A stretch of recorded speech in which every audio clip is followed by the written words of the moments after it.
Hi everybody!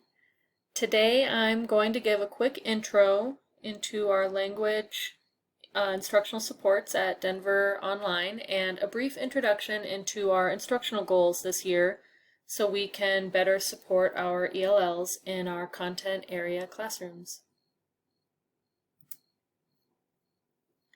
Just a reminder or refresher that we use these instructional strategies in our classroom because they benefit all of our students. But there are laws that exist to ensure that our ELLs have equitable and meaningful access to our content, and it's our job to make sure that we're in compliance with those laws.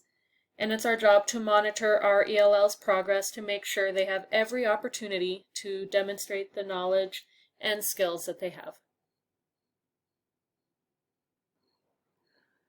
The Language Content Lead was a new role created in the district last year, and we have this support role in our building this year. I will be working with ILT and all of you to help us become more effective with our academic language planning and instruction.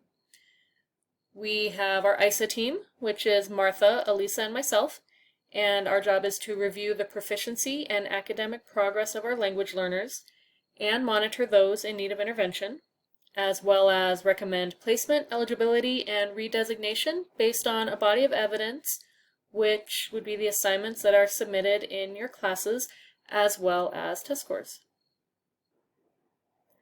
Before we get into our student data and instructional goals, I think it's important to remember that our students' multilingual and cultural backgrounds are assets, because our ELLs don't always feel like their native language and culture is an asset. And their classroom experiences haven't always shown them that their native language and culture is an asset. So I just want to encourage all of us to remind them of that and to be careful of assuming our students' backgrounds because of info that's provided in Infant Campus, and instead to ask them to get to know more about our students' family histories and their cultural backgrounds. And also, improving English language proficiency isn't just about raising test scores, and it isn't just about improving grades on discussions and written assignments, but it's really about helping our students feel empowered. So with that, this is the student data that is informing our academic language goals for this year. The Access Test is a National English Language Proficiency Test, and all ELLs have to take this test every year. The highest score you can get in any category is a 6, and a 4 or more for an overall score will qualify a student for redesignation. So as you can see, 2 of our students last year did qualify for redesignation. And what I also want you to see is that most of our ELLs are so close to redesignation. And when we start to break that down to figure out where we have the biggest room for improvement, you start to see that it's their speaking scores that are the lowest.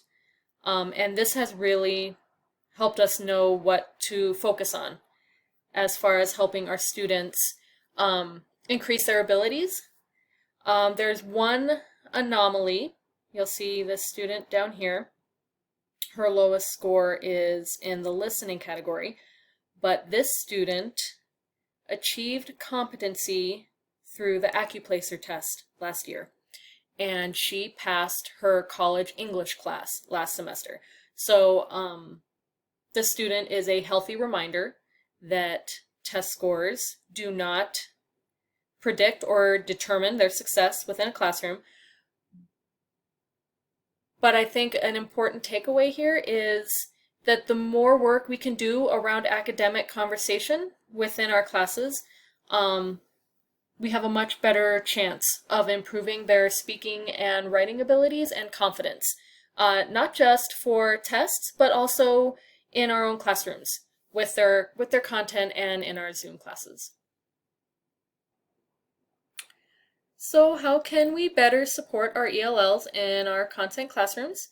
If you click on Serve, you should get access to a handout from the district that breaks down the 5 components used in instruction that will benefit all of our students but are critical for our ELLs. This year we'll be focusing on 2 of these components, Student Talk and Explicit Academic Language Instruction. But first, we're going to focus on Student Talk.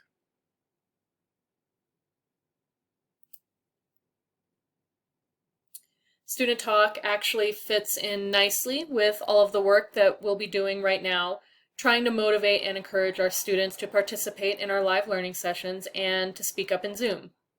We can also use small group breakouts and other class activities to encourage our students to practice speaking in front of others and using their academic language in conversation. But we will dig deeper into this in a few weeks. Once we're a little more settled into the school year, we can tackle how to better identify the target academic language we want our students using in discussions and assignments. And writing CLOs and aligning our CLOs to our lessons and activities will be a big part of this work.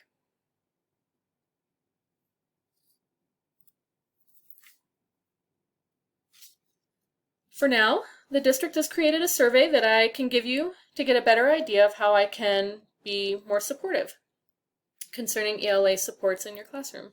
So if you click on Language Content Lead Needs Survey, you should get to the district survey. If you could have this survey done by the end of the week, that would be most helpful. So I can share this info with ILT and I can start reaching out to you individually or as departments, and we can start moving forward.